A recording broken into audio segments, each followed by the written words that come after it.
Baik, berikutnya kami persilakan ada Bapak Tatang untuk boleh berdiri. Silakan Pak Tatang untuk disampaikan pertanyaannya dan kita lanjutkan sesi tanya jawab. Silakan.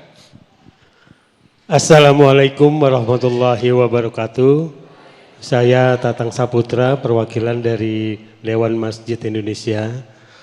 Pertanyaannya adalah bagaimana hutang budi kita kepada orang lain dibandingkan dengan hutang budi kepada orang tua adalah kadarnya.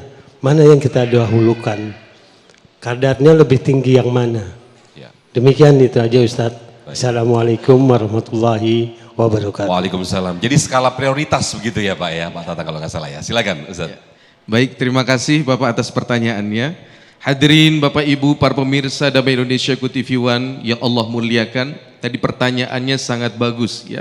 Berbicara tentang skala prioritas, mana yang kita utamakan. Kalau merujuk kepada konteks sedekah, ya saya teringat kalau mengutip dari pendapat Imam An-Nawawi dalam kitabnya Syarh Muhadzab, ya Majmu' Syarh Muhadzab itu dijelaskan, ajma'atil ummah, para ulama itu sepakat ala anna sadaqah lil aqarib afdalu minal ajanib, bahwa sedekah pemberian yang kita keluarkan untuk kerabat terdekat ya itu lebih utama daripada kerabat yang jauh gitu. Sehingga hal ini merujuk kepada firman Allah, yas'alunaka madza yunfikun qul ma anfaqtum min khairin falil walidain wal aqrabin wal yatama wal masakin wabnis sabil. Jadi kalau merujuk kepada konteks ayat ini bahwasanya yang pertama kalau kita ingin mengutamakan kebaikan tentu yang terdekat, disebutkan dalam ayat tersebut falil walidain, orang tua. Yang kedua wal aqarib, kerabat. Barulah wal yatama wal masakin, para yatim, fakir miskin dan seterusnya, ibnu sabil dan seterusnya. Sehingga ini yang perlu kita jadikan sebagai prinsip ya.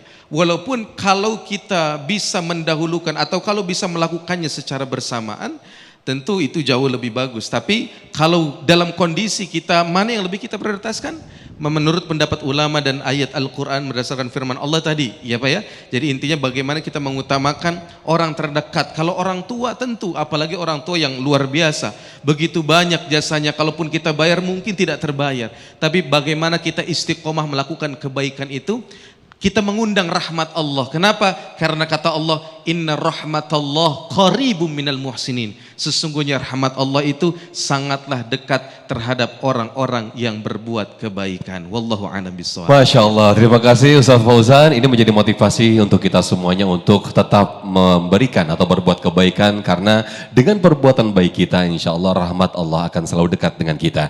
Nah, berikutnya Ustaz Agus Fadilah Sandi akan kembali memberikan tausiah bagaimana sesungguhnya contoh real sejarah atau sirah bagaimana sahabat dan juga pada zaman Nabi Muhammad SAW terdahulu memberikan contoh teladan, memberikan kebaikan balas budi secara Islam. Tetaplah bersama kami dalam Damai Indonesiaku.